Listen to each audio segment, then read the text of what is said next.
Hello, la tâche est délai. Alors, j'ai été coupée dans ma vidéo précédente, mais je vous refais un tirage. Alors, d'abord, j'ai envie de vous donner des conseils pour ne plus avoir peur jour après jour. Alors, premier conseil, je fais le compte de mes peurs insurmontables. Il en est certaine que je peux éviter. Avoir une peur phobique des serpents, par exemple, ne constitue pas un grand handicap sous nos climats. On peut aisément éviter la confrontation avec l'objet de la peur et la mettre de côté. Donc ça, en fait, voilà, inutile de s'encombrer avec des peurs que l'on peut facilement contourner. Donc, des fois, dans la vie, voilà, on a peur de certaines choses, des choses auxquelles on ne sera jamais ou très rarement confronté. Donc, ce sont des peurs inutiles. Et je vous ai dit la dernière fois de vous débarrasser de tout ce qui est inutile. Alors, chaque soir, je fais le compte de tout ce que j'ai réussi dans une journée, même les choses les plus insignifiantes. Donc ici, on vous demande de vous dépasser et de croire en vous, de croire en votre réussite. Chaque mot prononcé, chaque geste accompli sans peur dessine à l'intérieur de nous-mêmes un territoire de liberté que nous devons arpenter sans cesse pour le faire grandir. Alors effectivement, dans les messages ici, j'ai un nouveau cycle. La roue tourne, on va dire.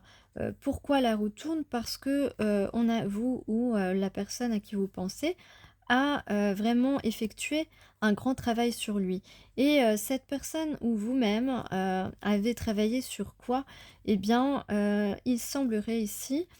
Ça peut être plusieurs choses. Ça peut être la peur de l'inconnu, la peur de quelque chose que vous ne connaissez pas ou de quelqu'un que vous ne connaissez pas, ou d'une forme de relation justement, puisque, les relations d'âme sont des relations, des connexions puissantes comme vous le savez.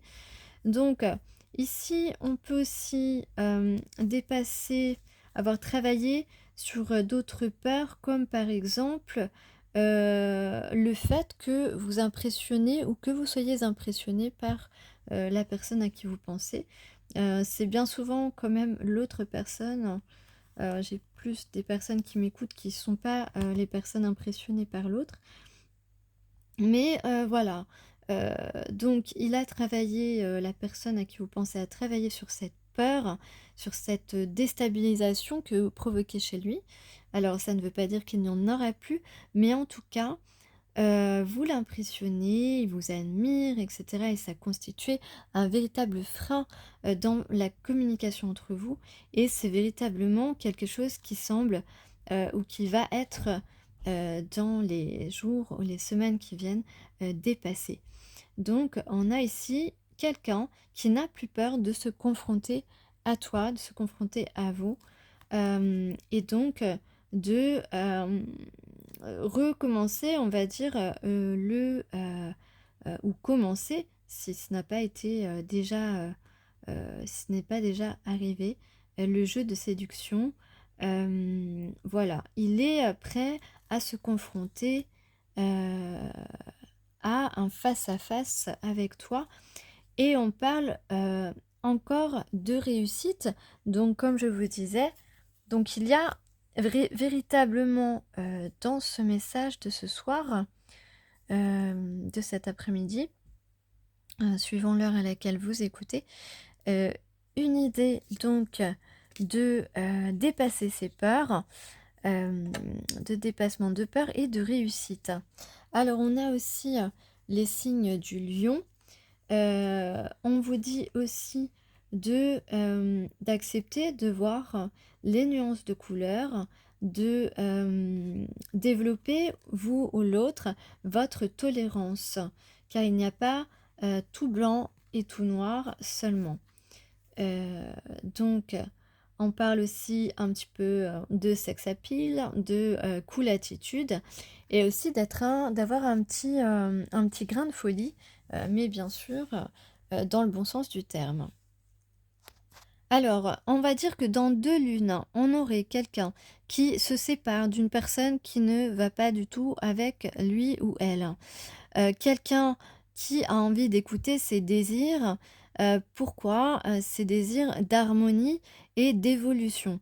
Quelqu'un qui veut prendre le courage, qui va avoir le courage, de, se rapprocher de, son, âme sœur spirituelle, de se rapprocher, de se reconnecter à sa nature, d'être naturel aussi, donc d'être, lui-même ou elle-même, afin de, guérir le chakra racine et le chakra sacré. Donc on a ici quelqu'un qui découvre que ses émotions sont, un vrai trésor. Alors on a aussi, un bouquet de fleurs et une bague. Donc il s'agit ici, en tout cas, d'une relation, engageante et sérieuse. Avec, les guerriers de la terre, donc Mama Kia, le 35, on a, donc 35 ça fait 8, ça fait, l'éternité. On parle d'attraction magnétique entre 2 personnes. Il y a sur la carte un mandala. Ce mandala est une porte sacrée par laquelle vos rêves, vos intentions et vos visions s'incarneront sous une forme terrestre. Donc on est dans la pleine réalisation de nos rêves. Et on vous rappelle dans cette carte que tout se déroule exactement dans le temps qu'il faut. Vous pouvez évidemment, dans ce temps, connaître quelques déconvenues, mais ne vous inquiétez pas. Tout va se produire à maturité, hein. On vous dit avec la 37 que la seconde fois est la bonne. Vous allez réussir à atteindre votre but. Vous êtes digne d'être aimé.